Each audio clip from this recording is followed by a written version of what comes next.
છોટાઉદેપુરના બોડેલી અલીપુરા 4 રસ્તા પર રસ્તા વચ્ચે જ ઓપન બાર જેવો માહોલ સર્જાયો હોય તેવા દ્રશ્યો સર્જાયા. આ બધું શરૂ થયું ગઈકાલે શનિવારે થયેલા એક અકસ્માતથી. પોલીસને બાતમી મળી હતી કે આ કારમાં દારૂ આવી રહ્યો છે.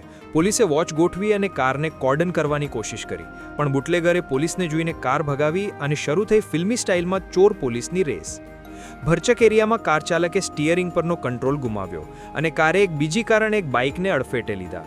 અથડામણ થતાં કાર અટકી ગઈ અને તેમાં સવાર 2 બુટલેગરોમાંથી એક તો ફરાર થઈ ગયો.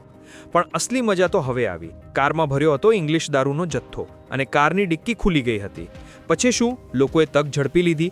દારૂ લૂંટવા માટે લોકો રીતસરના પડાપડી કરવા લાગ્યા. વિડીયોમાં સ્પષ્ટ દેખાય છે કે કેટલાય લોકો દારૂની બોટલો લઈને ભાગી રહ્યા છે.